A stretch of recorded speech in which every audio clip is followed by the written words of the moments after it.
हाथरस की बेटी नहीं रही। 14 सितंबर को दबंगों द्वारा सामूहिक बलात्कार का आरोप है और 19 साल की लड़की ने आज सुबह दम तोड़ दिया। हालांकि पुलिस ने चारों आरोपियों को गिरफ्तार कर लिया है, सख्त धाराएं लगाई हैं, लेकिन लोगों में रोष बढ़ा हुआ है। बलात्कार को रोकने के लिए सख्त से सख्त कानून बन चुके हैं। इसके विरोध में लोगों ने सड़कों पर उतरकर आंदोलन किए, लेकिन लगता है जैसे अपराधी जो ये अपराध करते हैं उनको रत्ती भर भी फर्क नहीं पड़ा। सोचा गया कि फास्ट ट्रैक अदालतें ऐसे मामलों में जल्द इंसाफ देंगी और उसके साथ समाज में फैले गुस्से पर लगाम लगेगी, लेकिन हैवानियत, दरिंदगी, इंसानियत को शर्मसार करने वाली घिनौनी हरकतें जारी हैं। और पहले हम देखते हैं यूपी से हमारे सहयोगी कमाल खान ने जो रिपोर्ट भेजी है उस पर एक नजर। 14 दिन तक वो मौत से लड़ती रही, लेकिन आखिरकार आज हार गई। 14 तारीख को मां के साथ घास काटने गई थी। मां जब थोड़ा आगे निकल गई तो पीछे से 4 ऊंची जाति के लोगों ने उसका दुपट्टे से गला दबा दिया और उसे बाजरे के खेत में खींच ले गए, जहां उसके साथ रेप किया। 28 तारीख को परिवार से सहमति के उपरांत उसको सफदरजंग हॉस्पिटल दिल्ली रेफर किया गया, जहां पीड़िता की आज सुबह मृत्यु हो गई, जो बड़ी दुख की बात है। पीड़िता को SC/ST एक्ट में 4,12,500 रुपये की धनराशि दी गई थी और आज 5,87,500 रुपये की धनराशि जिला प्रशासन द्वारा और दी जा रही है। इस प्रकार पीड़िता को जो कुल आर्थिक मदद दी जा रही है वो 10 लाख रुपए की हो गई है। इसके अलावा हम इसकी शीघ्र विवेचना कर रहे हैं और फास्ट ट्रैक कोर्ट बना करके दोषियों को शीघ्र सजा दिलाई जाएगी। हाथरस पुलिस ने आज ट्विटर पर एक बयान जारी कर कहा है कि घटना के दिन लड़की बयान देने की हालत में नहीं थी, इसलिए उसके भाई की तहरीर पर संदीप नाम के एक शख्स पर हत्या के प्रयास और SC/ST एक्ट में मुकदमा दर्ज किया गया था। लड़की ने 22 तारीख को जब बयान दिया तब 4 लोगों पे गैंग रेप का केस दर्ज हुआ। 22 तारीख को पहली बार अलीगढ़ के ट्रॉमा सेंटर में जब पीड़िता का बयान क्षेत्राधिकारी के द्वारा लिया गया तो वहां इनके द्वारा दुष्कर्म की बात बताई गई और धारा 354 से तात्कालिक रूप से 376D में कन्वर्ट कराया गया तथा 23, 25 तथा 26 तारीख को जो शेष बचे तीनों अभियुक्त थे उनकी गिरफ्तारी क्रमशः की गई। कुल 4 अभियुक्त इस केस में नामित थे, सभी की गिरफ्तारी की जा चुकी है।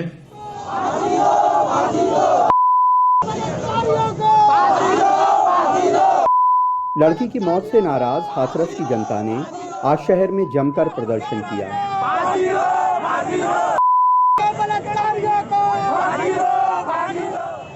उनका कहना था कि लड़की की हालत नाजुक थी, अगर उसको इलाज के लिए पहले ही दिल्ली ले जाया गया होता तो उसकी जान बच जाती। उसकी मौत पर नेताओं से लेकर फिल्म स्टार्स तक में तीखी प्रतिक्रियाएं हुई हैं। अखिलेश यादव ने ट्वीट किया है कि हाथरस की गैंग रेप एवं दरिंदगी की शिकार एक बेबस दलित बेटी ने आखिरकार दम तोड़ दिया। नम आंखों से पुष्पांजलि। आज की असंवेदनशील सत्ता से अब कोई उम्मीद नहीं बची। प्रियंका गांधी ने ट्वीट किया है कि यूपी में कानून व्यवस्था हद से ज़्यादा बिगड़ चुकी है। महिलाओं की सुरक्षा का नामो निशान नहीं है। अपराधी खुलेआम अपराध कर रहे हैं। बच्ची के कातिलों को कड़ी से कड़ी सज़ा मिलनी चाहिए। और मायावती ने ट्वीट किया है कि यूपी के हाथरस में गैंग रेप के बाद दलित पीड़ित की आज हुई मौत की खबर अति दुखद है। सरकार पीड़ित परिवार की हर संभव सहायता कर व फास्ट ट्रैक कोर्ट में मुकदमा चलाकर अपराधियों को जल्द सजा सुनिश्चित करे। इस तरह के अपराध सरकार के लिए भी शर्मनाक हैं और समाज के लिए भी। पुलिस और सरकार के लिए इसलिए कि अपराधियों में उनका वकार खत्म होता दिखता है, और समाज के लिए इसलिए कि ये किसी महिला के साथ एक आम अपराध नहीं है, बल्कि एक ऐसा अपराध है जिसमें उसकी औकात दिखाने की कोशिश की जाती है, और ख़ास करके तब अगर वो महिला अनुसूचित जाति की हो तो उसके पूरे कौम की औकात दिखाने की कोशिश होती है। दिल्ली में अक्षय, अलीगढ़ में अदनान, हाथरस में गुलशन और लखनऊ में कमाल खान, NDTV इंडिया।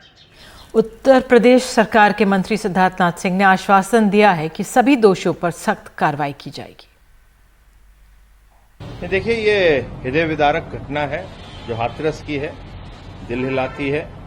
और योगी जी की सरकार संवेदनशील सरकार है और कानून के तहत जो कार्रवाई करनी है वो तुरंत की जा रही है। जिसने भी किया है, जो दोषी हैं, उनको बख्शा नहीं जाएगा। उनको कानून के तहत कड़ी से कड़ी कार्रवाई करते हुए एक मिसाल भी रखी जाएगी कि इस प्रकार की हरकत उत्तर प्रदेश में फिर न हो। तो इस पूरे मामले पर राजनीति भी अब हो रही है। भीम आर्मी के प्रमुख चंद्रशेखर ने पीड़िता के परिवार से जाकर मुलाकात की, दिल्ली में प्रदर्शन भी किया और आज उनकी कुछ मांगे हैं। तो चंद्रशेखर हमारे साथ मौजूद हैं। चंद्रशेखर, मैं जानना चाहूँगी आपकी क्या मांग है, सरकार क्या कर सकती है इस समय? मदद ऐसे हो सकती है कि सरकार उन आरोपियों पे सबसे पहले एनएसए लगाए और फास्ट ट्रैक कोर्ट में मुकदमा चलाए।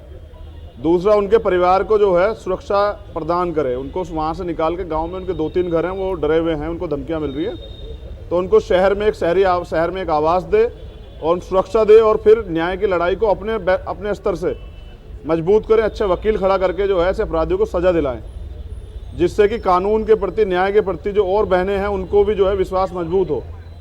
आपके परिवार से मुलाकात भी हुई, उनकी मदद कैसे?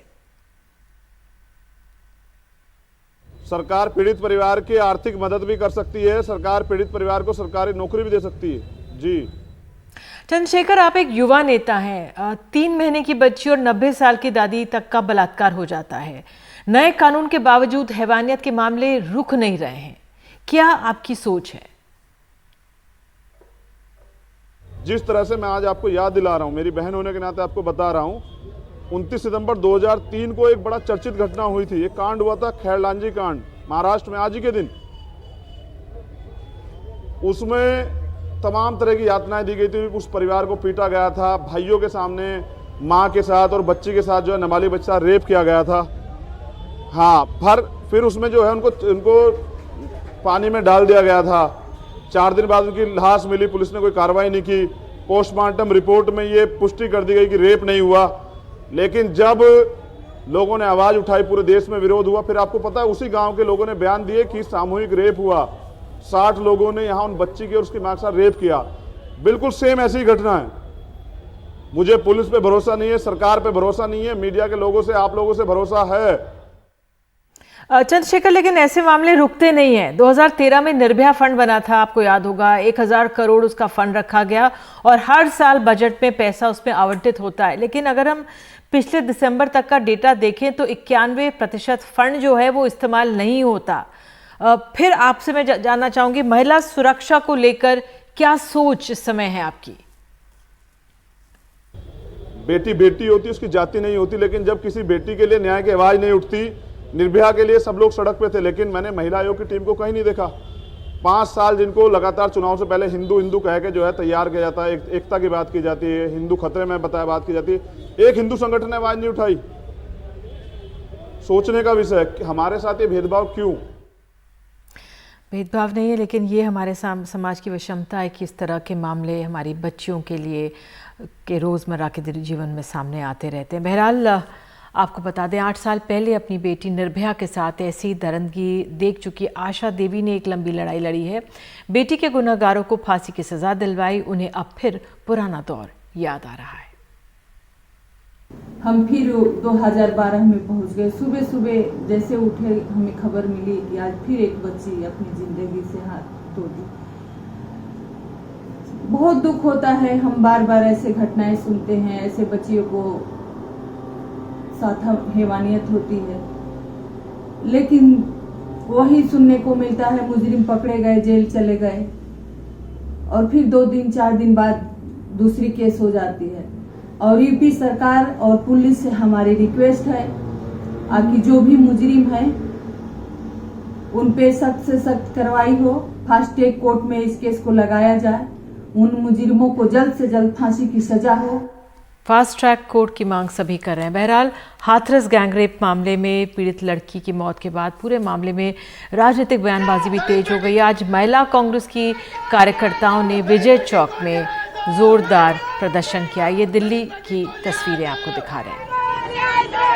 हाथरस की बेटी को न्याय दो, न्याय दो, न्याय दो, हाथरस की बेटी को न्याय दो, न्याय दो, न्याय दो। एक बेटी के साथ इस देश में क्या हो रहा है आप देख रहे हैं। सरकार और समाज ने इस बेटी की हत्या कर दी है और यहाँ पर हथियारों को पकड़कर उनको बेल मिल जाती है।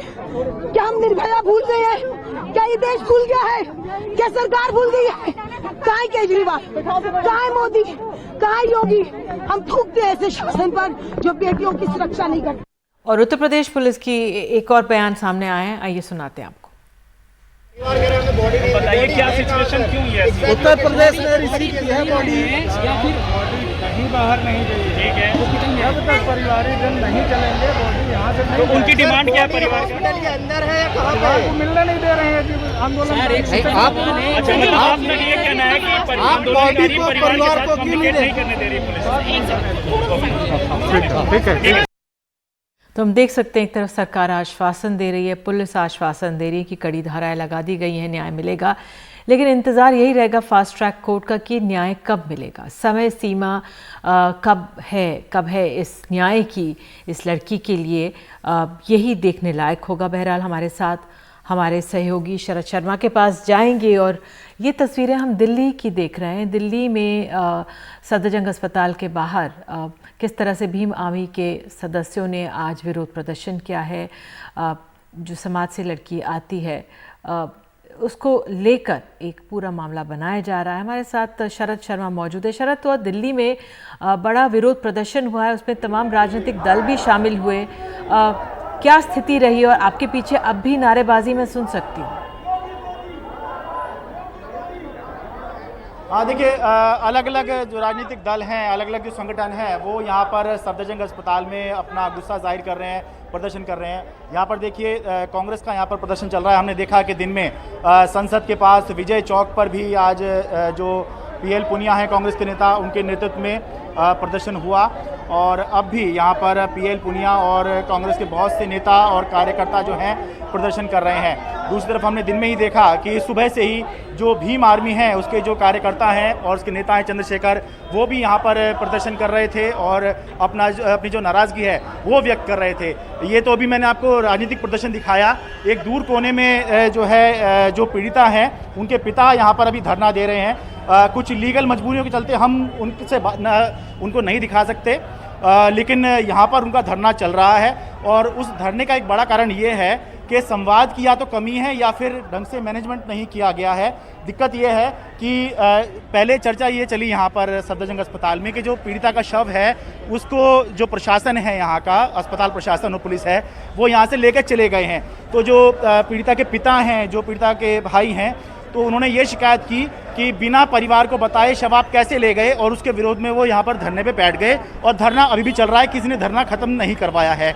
हमने जो यूपी पुलिस के अधिकारी हैं यहाँ पर मौजूद थे, उनसे पूछा कि वस्तु स्थिति क्या है, सही बात क्या है। तो उनका ये दावा है कि शव को कहीं नहीं ले जाया गया है, शव यहीं पर है, लेकिन भीड़ इतनी है कि हम जो हैं जो पिता हैं पीड़िता के, उनसे बात नहीं कर पा रहे हैं। अब ये देखिए, यहाँ से मुझे दिखाई दे रहे हैं, आपको यहाँ से दिखाई दे जाएगा कि यहाँ पर सिर्फ इतने लोग हैं। अगर इनसे भी प्रशासन बात नहीं कर पा रहा है और मामले को सुलझाने की कोशिश नहीं कर पा रहा है, तो फिर क्या उम्मीद करें कि किस चीज़ की कोशिश कभी की गई होगी। तो इसीलिए और जो आरोप लग रहे हैं पुलिस पर कि पहली बात तो उन्होंने 5 दिन तक कोई खास कार्रवाई नहीं करी, केवल एक ही आरोपी को पकड़ा, और जब समाज के लोगों ने दबाव बनाया तब जाकर जो है उन्होंने कार्रवाई की। और जो पहले कहा गया था वो ये था कि एम्स में सबसे बढ़िया उपचार कराया जाएगा, बेहतर इलाज दिया जाएगा, लेकिन सफदरजंग में एडमिट उनको करा दिया गया, जो कि एम्स के मुकाबले सफदरजंग जो है वो कमतर माना जाता है। वहाँ पर जो है एम्स जैसा इलाज नहीं माना जाता है। जो देश में छवि है एम्स की वो अलग है, सफदरजंग की अलग है। तो इसीलिए आप देखिए अस्पताल प्रशासन में नज़ारे इस तरह के नहीं होने चाहिए, तस्वीरें इस तरह की नहीं होनी चाहिए, लेकिन ऐसी घटना हुई है। इसके विरोध में अब यहाँ पर प्रदर्शनकारी तो हैं ही, और साथ साथ अब शाम होती है तो पुलिस की तैनाती भी यहाँ पर बढ़ा दी गई है ताकि कोई भी अप्रिय घटना यहाँ पर ना हो अगर यहाँ पर लोगों की संख्या बढ़ती है तो। बिल्कुल शरद, वाकई में चिंताजनक स्थिति है और परेशान करने वाली स्थिति है इस समय जो बनी हुई है। और चिंता की बात यह भी है कि 3 महीने की बच्ची से भी बलात्कार होता है, 90 साल की उम्र की महिला से भी बलात्कार हो जाता है।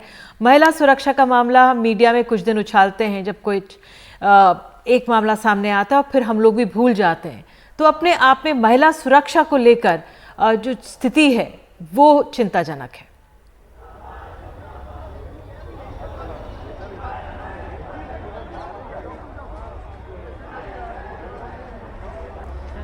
शरद वहाँ पे बने हुए हैं और लगातार हमें जो सफदरजंग अस्पताल के बाहर जिस तरह से स्थितियाँ बनी हुई हैं, प्रदर्शन हो रहा है, राजनीतिक प्रदर्शन हो रहा है, लड़की के जो परिवार वाले भी प्रदर्शन कर रहे हैं, उनकी मांगे हैं, कुछ असमंजस की स्थिति है, स्थिति साफ करने की वहाँ पे कोशिश की जा रही है। संवादहीनता इस समय जिस तरह से शरद ने बताया वो बनी हुई है। जैसे जैसे इस मामले में जानकारी हमें मिलेगी आप तक ज़रूर पहुँचाएंगे। फिलहाल हमें एक ब्रेक लेने के लिए कहा जा रहा है।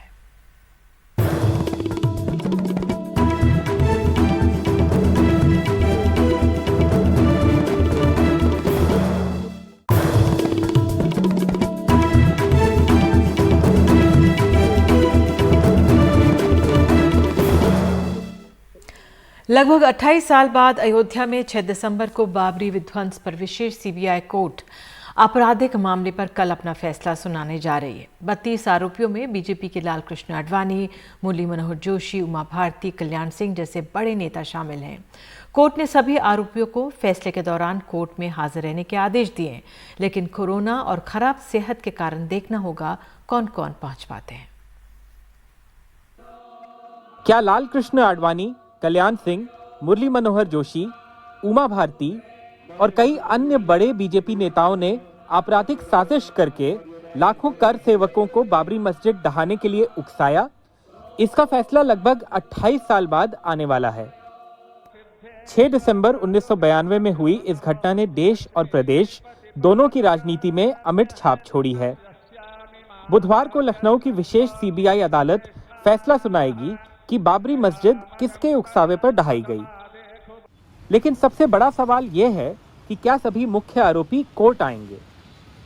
सूत्रों की माने तो 92 साल के एलके आडवाणी और 86 साल के मुरली मनोहर जोशी जज से कोर्ट में ना मौजूद रहने की छूट मांग सकते हैं।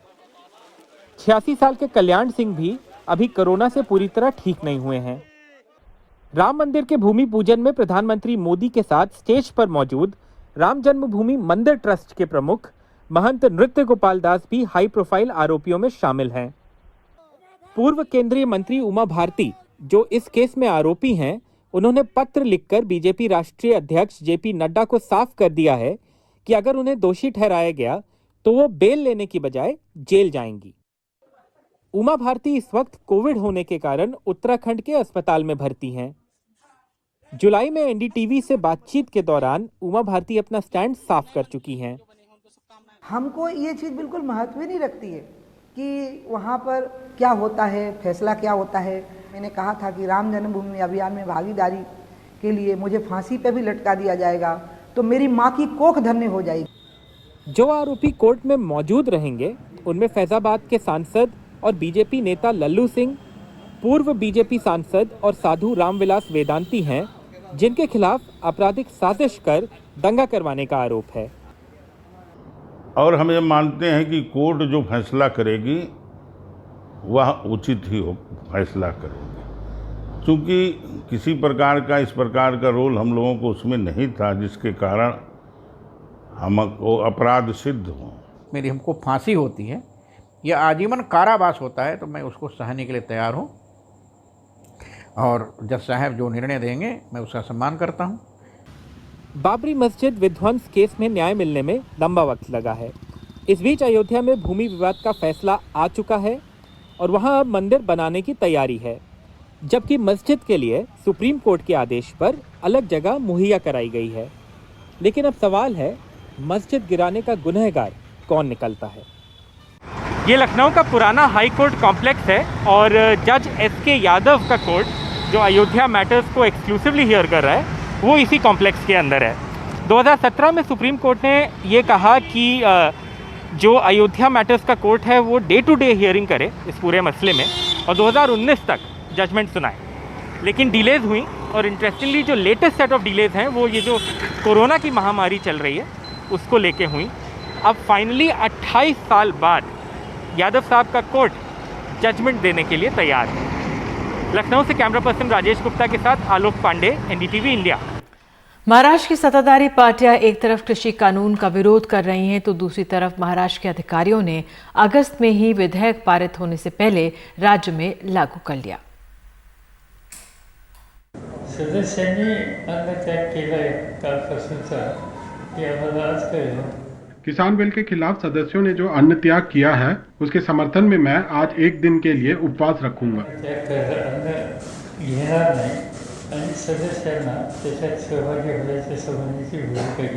कृषि बिल के विरोध में एनसीपी प्रमुख शरद पवार ने एक दिन के अनशन की घोषणा की थी, तो वहीं कांग्रेस नेताओं ने इसके विरोध में प्रदर्शन कर महाराष्ट्र में इस कानून को लागू नहीं करने की बात कही थी।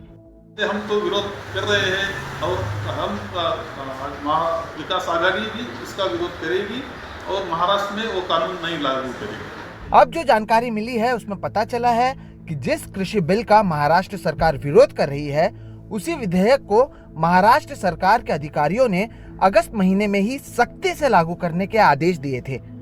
10 अगस्त के इस अधिसूचना में एपीएमसी बाजार और कृषि समितियों को कहा गया कि उन्हें इसका पालन करना होगा। अब सरकार की ओर से इस मामले में सफाई दी जा रही है। केंद्राला कायदा करण्याचा त्या ठिकाणी अधिकार आहे तसा राज्याला स्वतः आहे। केंद्र सरकार के आदेश के आधार पर यह सब हुआ है, पर जिस तरह केंद्र को नियम बनाने का अधिकार है उस तरह हमें भी है और इस पर जल्द ही बैठक कर कोई फैसला लिया जाएगा। हम किसानों के साथ हैं। या कायद्याचा अभ्यास करून आम्ही शेतकऱ्यांच्या हिताच्या दृष्टीने निर्णय घेऊ। अब कई किसान नेता इस मामले में सरकार से नाराज नजर आ रहे हैं और ऐसे आदेश देने वाले अधिकारियों पर कार्रवाई करने की मांग कर रहे हैं। जब महाराष्ट्र के उप मुख्यमंत्री और कांग्रेस यह कृषि विधेयक के खिलाफ है तो महाराष्ट्र के कुछ अधिकारियों ने 10 अगस्त को ही लागू कर दिया। अगर महाराष्ट्र में कृषि विधेयक ऑर्डिनेंस से ही लागू हो जाता है तो यहाँ के अधिकारी पूरी तरह केंद्र की भाजपा सरकार के साथ काम कर रहे हैं और इन अधिकारियों को तत्काल निलंबित करना ये मांग लेकर ये किसान विधवाएं और सब किसान अब आत्महत्या ग्रस्त परिवार आंदोलन कर रहे हैं। सरकार में शामिल नेताओं को ही नहीं पता कि उनके अधिकारियों की ओर से किस तरह के नोटिफिकेशन दिए जा रहे हैं और जब ऐसे मामले सामने आते हैं तब उनकी ओर से सफाई दी जाती है। लिहाजा प्रशासन में शामिल नेताओं की ओर से दिए गए बयानों पर सवाल उठना लाजमी है। मुंबई से सोहित मिश्रा, एनडीटीवी इंडिया। थोड़ा सा ब्रेक लेते हैं। ब्रेक के बाद आपको बताएंगे दिल्ली में जो शिक्षक हैं और जो डॉक्टर्स हैं क्यों परेशान हैं।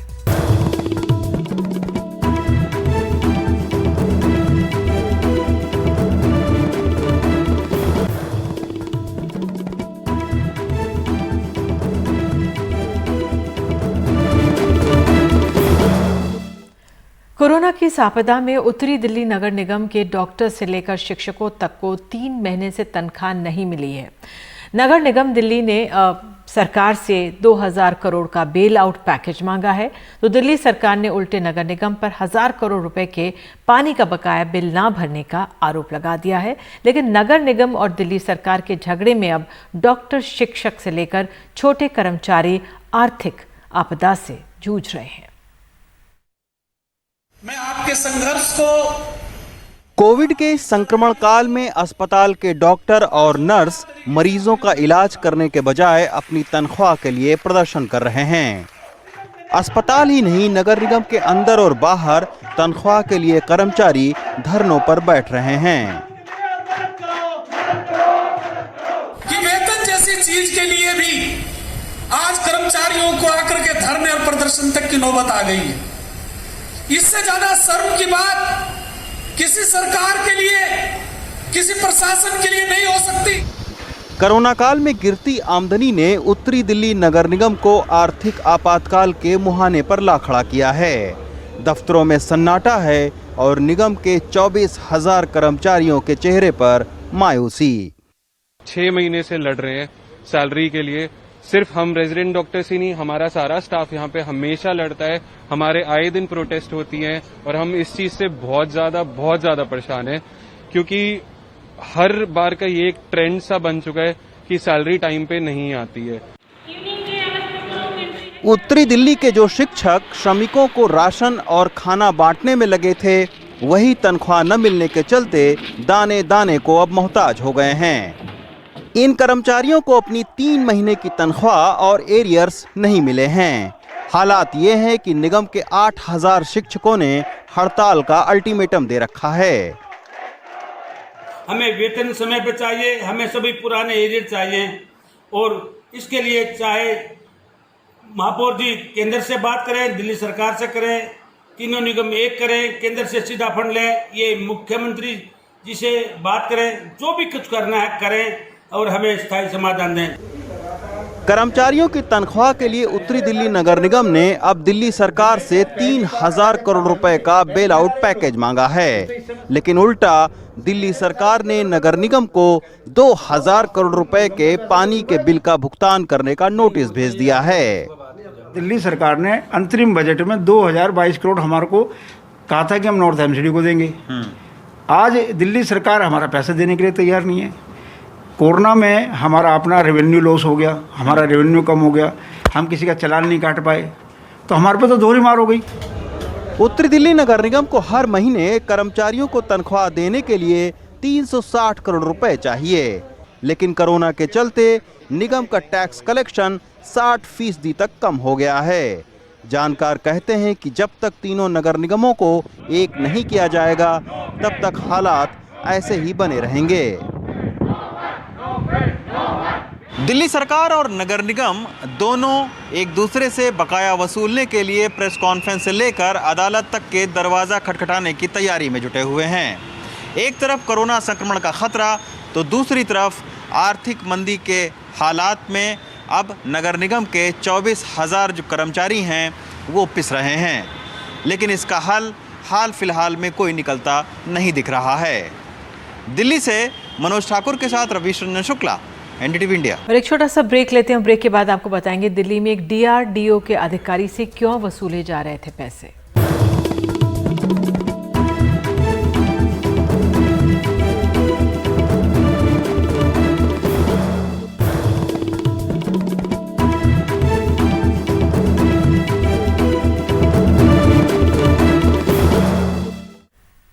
नोएडा में एक डीआरडीओ अफसर के साथ हनी ट्रैप के मामले में पुलिस ने 4 आरोपियों को गिरफ्तार कर लिया है, जबकि एक आरोपी अभी फरार बताया जा रहा है। गिरफ्तार महिला जो इस मामले की मास्टरमाइंड बताई जा रही है, उसने दावा किया कि वो बीजेपी महिला और मंडल की अध्यक्षा है और बिग बॉस में एक विजेता की रिश्तेदार है। उसके दावे को बीजेपी और बिग बॉस के विजेता का परिवार खारिज कर रहा है। पुलिस सुनीता गुर्जर नाम की इस महिला को एक बड़े हनी ट्रैप गिरोह का मास्टरमाइंड बता रही है। अब इसी महिला की ये बीजेपी नेताओं के साथ तमाम तस्वीरें सामने आई हैं, जिसमें वो दावा कर रही है कि वो बीजेपी महिला मंडल की अध्यक्ष है। हालांकि बीजेपी इसे सिरे से खारिज कर रही है। उनके यहाँ कुछ कार्ड भी मिले, मैं आपको बता देता हूँ। उसमें उन्होंने लिखा हुआ है कि मंडल अध्यक्ष महाराणा प्रताप मंडल। तो महिला मोर्चा का पहली बात तो जहाँ वो रहती हैं वो हमारा महाराणा प्रताप मंडल है ही नहीं। हमारे सांसद या हमारे विधायक जी वो सुबह से शाम तक इतने सारे लोग हैं, सब फोटो खिंचवाते हैं। कोई अपनी डीपी लगाता है, कोई कुछ लगाता है, ये सब चलता रहता है। लेकिन मैं आपको कह सकता हूँ हमारी लिस्ट भी देख लीजिए, हमारे उसमें कोई भी वो किसी भी प्रकार की कोई हमारी वो नहीं है, ना मंडल अध्यक्ष है ना कुछ है। सुनीता का ये भी दावा है कि वो बिग बॉस के विनर मनवीर गुर्जर की रिश्तेदार है, लेकिन मनवीर के परिवार का कहना है कि सुनीता उनके गांव की रहने वाली है, उससे किसी तरह का रिश्ता नहीं है। शनिवार को इस महिला ने अपने गैंग के साथ नोएडा के सेक्टर 77 से एक डीआरडीओ के वैज्ञानिक को मसाज करने के नाम पर अगवा कर लिया था। उनका कीमती सामान छीनकर उन्हें एक ओयो होटल में रखा और फिर पुलिस की मदद से वो रिहा हुए। पुलिस ने इस मामले में सुनीता समेत 4 आरोपियों रिंकू, दीपक, राकेश को गिरफ्तार कर लिया है और 5वें आरोपी आदित्य की तलाश कर रही है। पुलिस के मुताबिक जब महिला को पकड़ा गया तो वो अपने राजनीतिक रसूख की धौंस जमाने लगी, लेकिन जब कड़ाई से पूछताछ हुई तो पता चला कि वो हनी ट्रैप में कई लोगों को फंसा चुकी है। हालांकि पुलिस महिला के राजनीतिक कनेक्शन की जांच पर कुछ नहीं बोल रही। हम लोगों ने जब उनको अरेस्ट किया था उस समय इस तरह का कोई एविडेंस हम लोगों के पास नहीं था, और ऐसे भी हमारे लिए वही इम्पोर्टेंट एविडेंसेस होते हैं जो हमारे इन्वेस्टिगेशन के लिए इम्पोर्टेंट। हम लोगों ने इस लाइन पे भी कभी किसी से बात भी नहीं की और हमें इस तरह का कुछ एविडेंस भी नहीं मिला। वहीं इस मामले की जांच मिलिट्री इंटेलिजेंस से जुड़े लोग भी कर रहे हैं। पता किया जा रहा है डीआरडीओ के अफसर को हनी ट्रैप में फंसाने की पीछे की वजह कोई और तो नहीं। इस मामले के दो पहलू हैं। पहला तो ये कि आपराधिक साजिश जिसका पुलिस जांच करने का दावा कर रही है, वहीं दूसरा पहलू है हनी ट्रैप का गैंग चलाने वाली महिला का राजनीतिक कनेक्शन, जिसके बारे में पुलिस ना तो ज़्यादा बोल रही है और ना ही इस पहलू को लेकर जांच कर रही है। नोएडा से अपने सहयोगी अरविंद उत्तम और कैमरामैन मोहम्मद कैफ खान के साथ मैं मुकेश सिंह, एनडीटीवी इंडिया। तो वक्त एक छोटे से ब्रेक का, आगे आप देख सकते हैं बिंदास क्रिकेट। नमस्कार।